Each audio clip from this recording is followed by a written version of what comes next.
So, hallo David, erstmal Gratulation zum Einzug ins Hauptbewerb. Wie fühlst du dich? Ein paar Worte zum Match? Ja, natürlich jetzt Wahnsinnsgefühl, gegen Gerald gewonnen zu haben. Es war wirklich ein super Match, sehr eng. Am Ende war ich so nervös, habe 5 Matchbälle gehabt, schon bei 5-4. Und dann zum Glück am Ende ist mein Ass gelungen und somit habe ich das Match beenden können.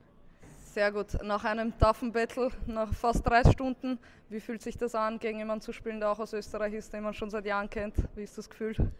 Ja, ich sage mal, es ist immer ungut, wenn man gegen einen Österreicher spielt. Man kennt sich schon ziemlich gut, man kennt die Stärken vom Gegner, also man weiß, was auf einen zukommt. Aber genau das macht es eigentlich schwierig, würde ich sagen, weil es halt einfach einfacher ist, gegen einen anderen, sag ich mal, zu spielen. Aber ja, man muss halt nehmen, was kommt, und ich bin jetzt richtig happy, dass ich im Hauptfeld stehe.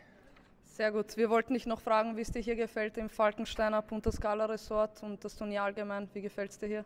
Ja, richtig gut. Ich finde, das Hotel ist unglaublich. Das ist eines der besten Hotels überhaupt beim Challenger, was ich bis jetzt gespielt habe. Und ich habe es letztes Jahr auch schon gespielt und bin deshalb gern wieder heuer herkommen. Und ja, würde mich freuen, wenn es weiter so geht. Das freut uns. Hast du schon die Stadt erkundigt oder hast du es noch nicht geschafft bisher? Ich habe es mal letztes Jahr schon an einem Abend eigentlich angeschaut und ist richtig schön. Ja.